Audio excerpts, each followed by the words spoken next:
Welcome back to the channel. I know y'all thought I was gone, but now, bitch, let me tell you what happened.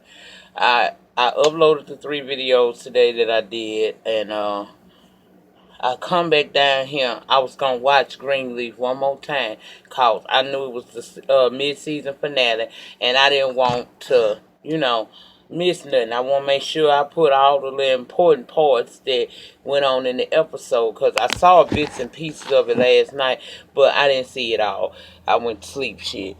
But today, like I said, I got up with it on my mind. This was record day, and child, I'm gonna start weighing 2 and 3 different goddamn shits up under there. But anyway, um, I go to look at it, and the shit is not. It didn't record last night. So I'm like, okay, this is the finale, mid-season finale. I gotta bring it, right? I want to make sure I give them a thorough, good review. So I have to wind up paying for the shit, y'all. It wasn't nothing but a couple bucks. It didn't break my bank or nothing, but I had to pay to watch this show again so that I can make sure that my notes were thorough and that you guys would, kind of roll with me on it. So we're gonna go and get into it because it could run long. Because I think I might not miss nothing. But if I do, as always, we can put it in a pen and continue the conversation down there.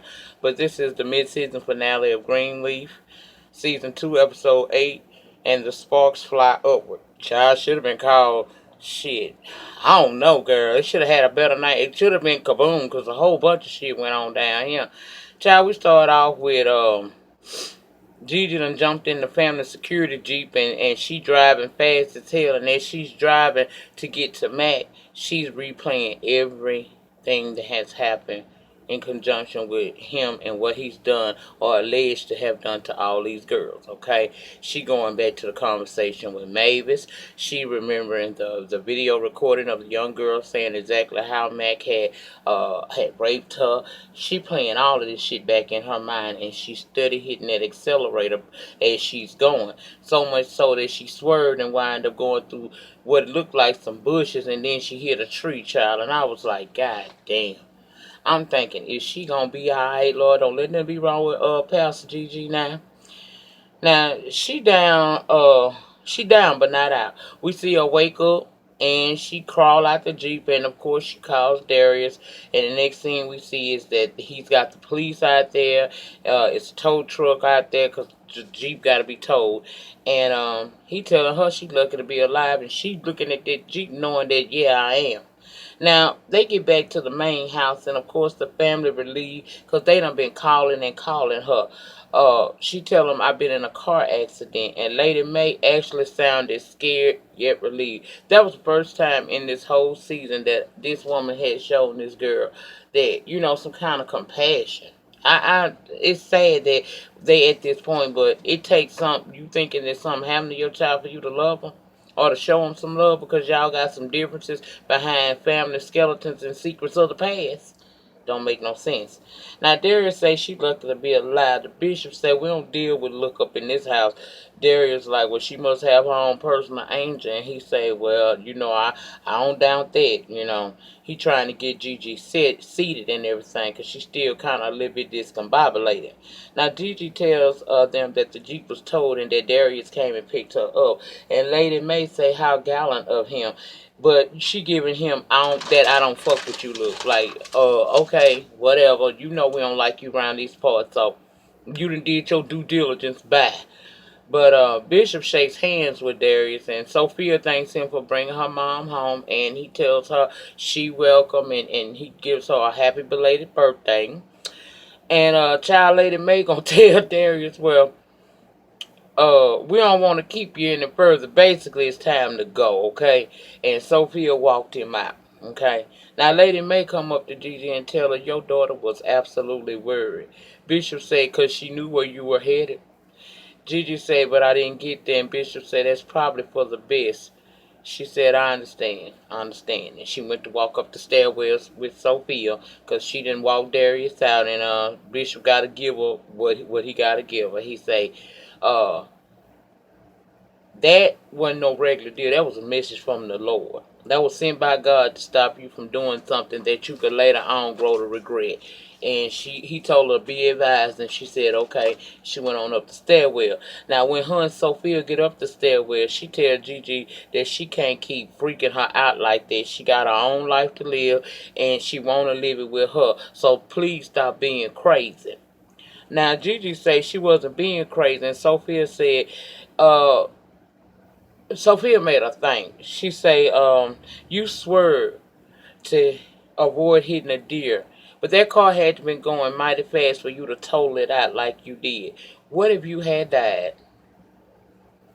Gigi apologized, but Sophia wasn't having it. She said, I know it drives you that mag free, but let it go, please. And Gigi said she can't, and she don't know if she really should. Gigi told Sophia, we all got our causes, and Sophia said you are quickly becoming mine. She said, I will drive slower, but I can't tell you what the next step is. All I know is I can't let this go. And finally, she been trying to reach out and touch her daughter's hand and trying to, some sign of affection for her. Finally, the girl went head on and took her hand because she know her mama child. You can ask my eggs certain things. They know how they mamas is. So she just said, okay. Now, Charity was sweet talking old baby Nathan, trying to get him all prepared and stuff or whatnot. So when she get this call, and it's Jabari. Now he want her to come to Nashville the next day because he got a group flying in from LA, and he feel that they will be a good match with each other. They gonna be writing and recording. He apologizing to her for calling at such a short notice. At such a short notice, however, he understands that Shay can't come. Now y'all know that Charity is gonna make it way to be able to get to Nashville to see this man. She talking about um get her till in the morning to make a decision or try to work some things out. He's so confident without showing her, without she ain't catching it because he ain't hiding it. He letting her know. He know he gonna come. She gonna come because he done told her when the last flight out that she could take so that she would be able to have dinner with him in the group. Child, I said whatever. Now over at Jacob and Karissa, he done told Karissa what Skanks been doing with the church's good funds, right? And she said that was foolish to get caught up in that poker stuff. She asked did Tasha know, and Jacob said he don't know. But Karissa said of course she does. She probably taught him how to play. Now, what that mean, Karissa? That's what I want to know. I want to know what that means. See, it's that bougie, bald head realness, entitlement thing that you give us that we don't like about you, okay? That's what makes you unrelatable, girl, because you always, even though you're trying to be right here with people, you always try somehow to way say something that makes them feel otherwise. And although you have a right and you have a vested interest in what's going on here, because this now affects you and your family. But at the same time, you can leave the stereotype side of it. Season 1, Lady Mae told you your power, your strength lied in your silence. Maybe you should, and when it comes to spewing out stereotypes and things of that nature, maybe you need to remember what Lady Mae say. Sometimes your strength lies in your silence. Everything don't need to be said, girl. That's all I have to say about that. Because you just automatically assuming it's her, and it may not even be her. Jacob said he gonna make this right, and Karissa wanna know how because by what he said, Skank emptied the church's account, which is illegal. It's considered fraud. She say, what will they have to show for the past 6 months if they just pull out now? She said she should have spoke up when she found that money on the floor. He told me what money? She said I found some money right here on the floor, but I didn't say anything about it. And he said, well, why you ain't tell me? She looked at him, and I guess what's understood don't need to be explained. She said, he better come up with something. It better be good because they ain't going back to that mansion with that sneering ass mama of his. And he said he wasn't even thinking along them lines. She said good. Now Mac and Lorraine, they getting ready for church over there, and his phone rings, and he ignores it, and she got to ask who is that. He said Sophia lying yet again, and Lorraine intuition telling her something ain't right about this man, but for reasons unknown, she keep rolling with him. She say, it's not her business, but what child calls their uncle all the time? He said, one that father has checked out, got a crazy mom, and the rest of the family don't treat her as smart as she really is. So Lorraine took that as to mean the girl was some kind of genius. He said something like that. He told,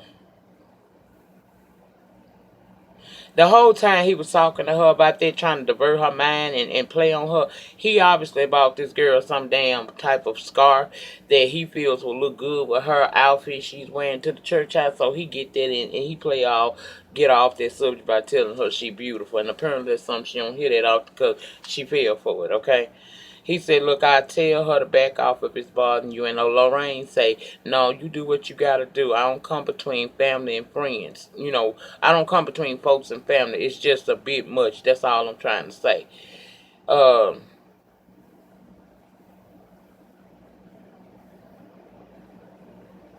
he tell her, you don't trust me. She say, yes, I do.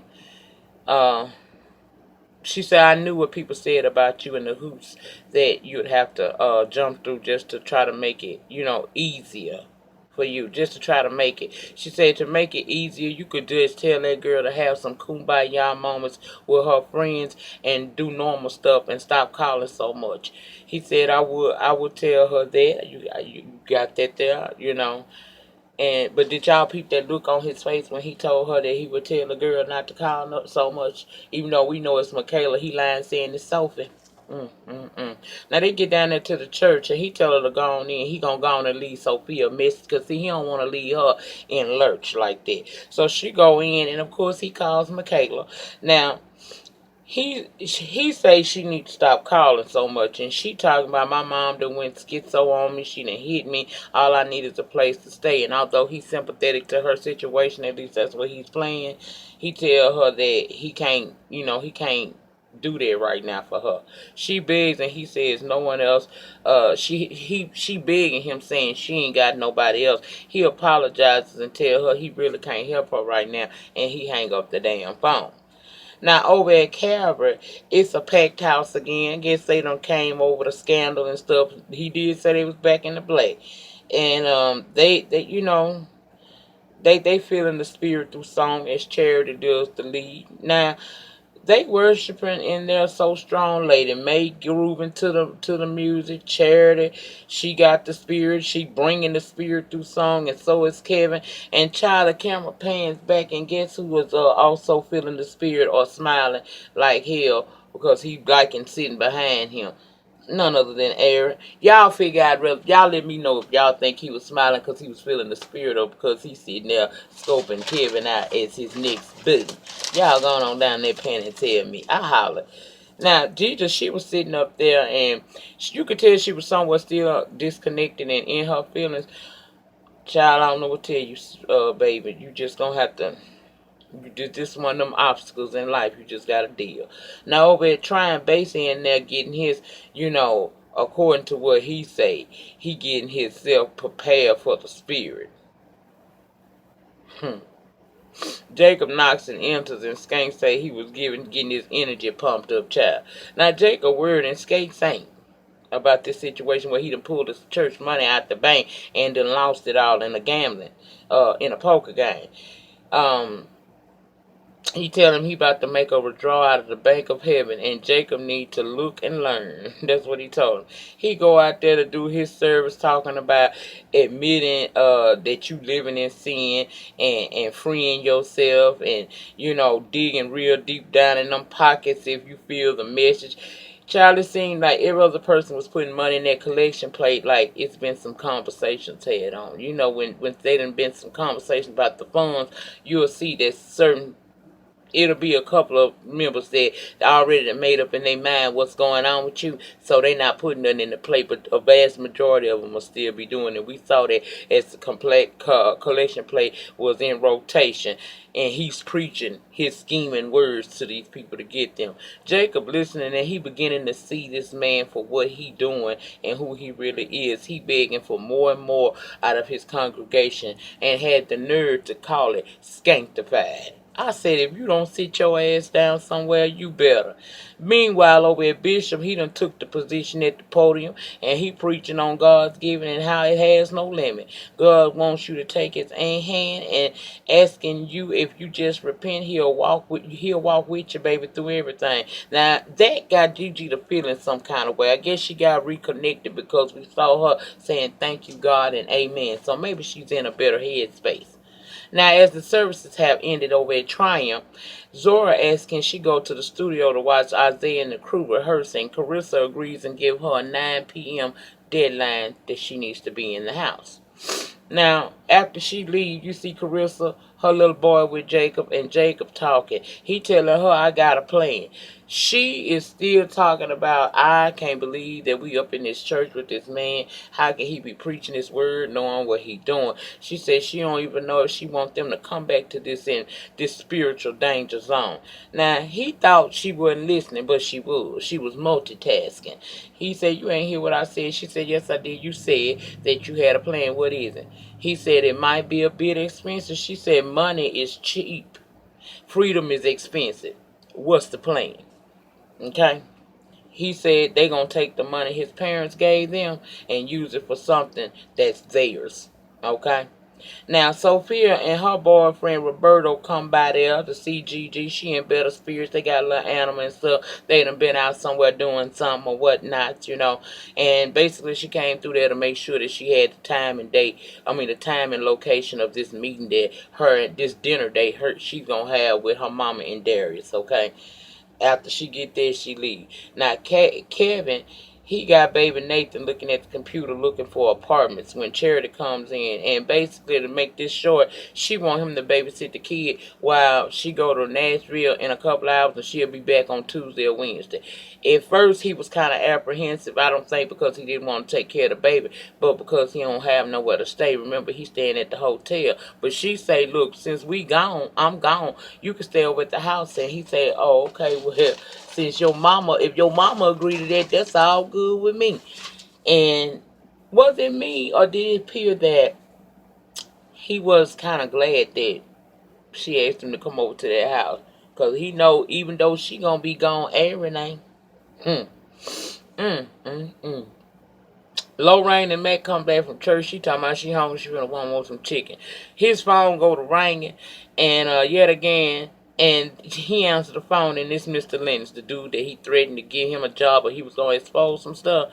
Well, Mac is kind of surprised to hear from this man because it's Sunday, but old boy said, I don't usually do business on Sunday, but for you, I made an exception. That situation we was talking about, it's not gonna happen. He said, did you forget? She said, no.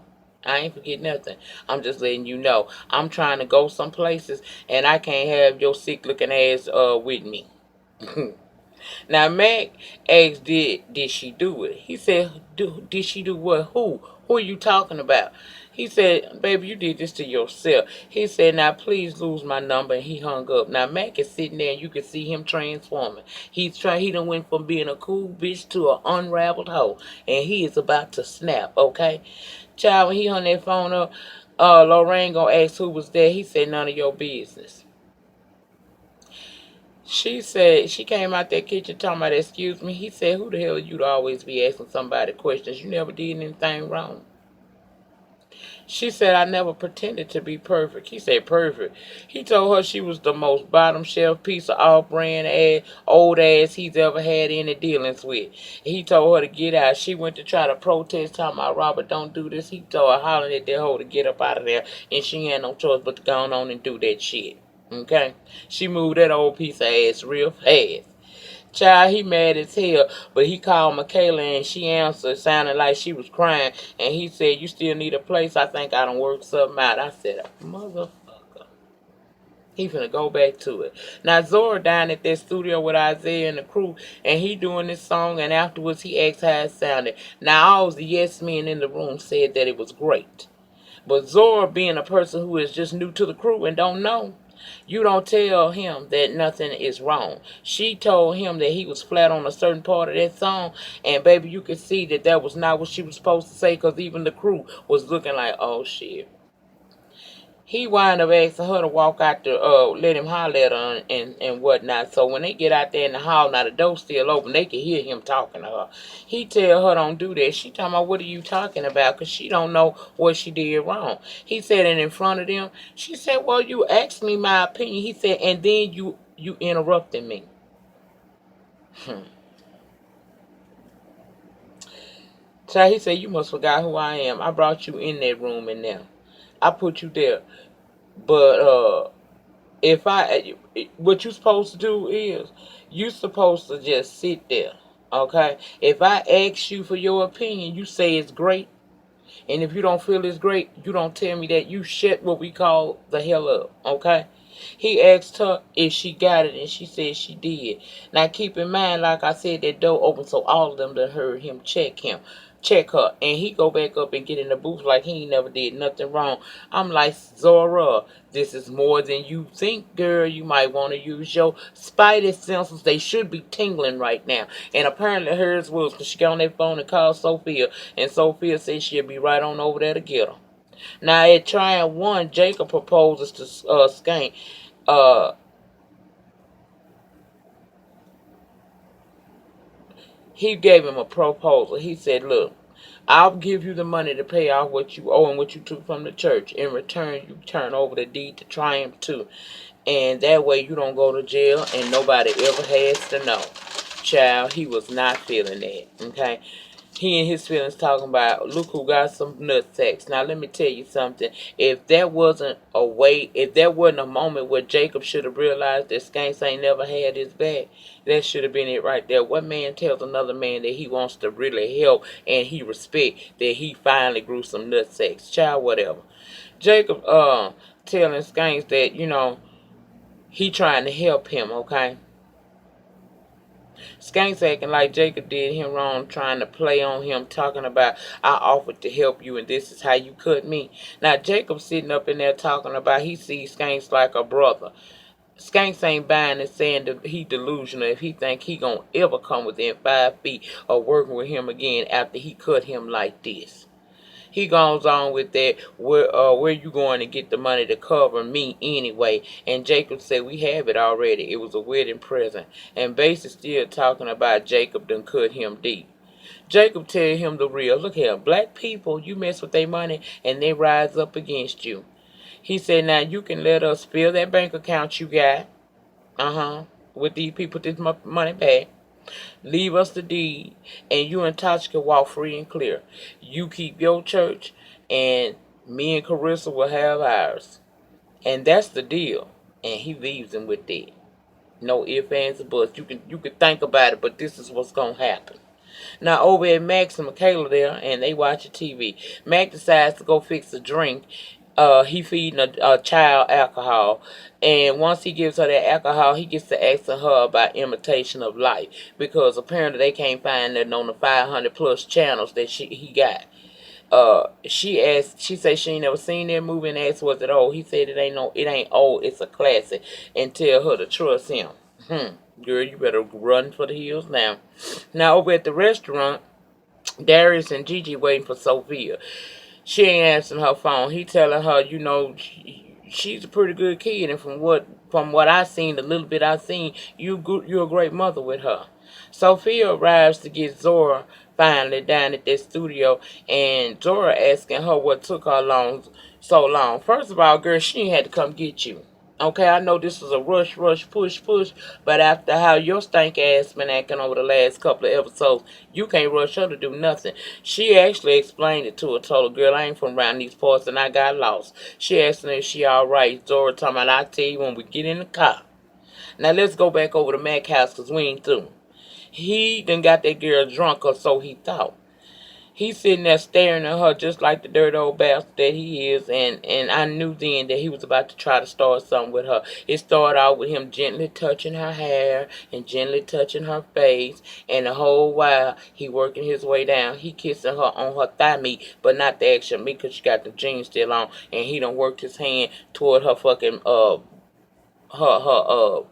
with her buckle, child. He trying to unbuckle this girl pants. She wake up and realize that what he doing and tell him to stop. Instead of him leaving the shit alone, he get on top of her and start trying to hold her down. She is physically fighting with him, telling him not to do this, and he is trying to kiss on the girl, finna take her damn cookies, honey. She wind up, I think she hit him in a special spot that would mean it make a man get up off you. Cause he fell back and she got up and grabbed her stuff. But the confusing part to me was, why the hell did you take that brief moment to pause? In that moment, he could have grabbed you and began to try to redo you something again. He was gonna reoffend your body again. He already offended you once, good. He about to do it again. But when he jumped up at her, reach out at her like he was gonna jump at her, she went head on and flew up out that damn apartment. I said, good. At least you got away, girl. Now we're at the Greenleafs. Kevin now, he's seeing to baby Nathan to put him down for the night, and him and Aaron sitting there on their couch talking about finding an apartment. Okay? Now, Aaron suggesting he run an ad in the newspaper or put it on Craigslist. He tell him, look, old people tend to have guest homes. But they don't want to just rent to anybody, so they don't advertise, but they will reply. Kevin thanks him for that tidbit of advice. He also thanks him for being nice to him throughout all of the divorce proceeding. Next thing we know, Aaron touched Kevin to say you welcome, and child, they end up kissing. Pants is being unbuckled, baby. It's about to go down in the Greenleaf mansion, and I just want to know where Bishop, where Lady Mae. Cause they about to tear it up in your house, honey. They about to tear it up in your house. Now back at the restaurant, Gigi and Darius is still waiting, and on Sophia, so she decided to go head on because the waitress keep coming through. So we're gonna go on order for her, and that's when she get a call for Mac. Her call ID let her know that it was Mac, so she got up and walked away from the table to take the call, and she asked him, "What do you want?" He told me, you should have just left it alone, Gigi. Now she asking him, what is he referring to and leave what alone? He drinking instead of saying she should leave it alone and meddling with his life and whatnot.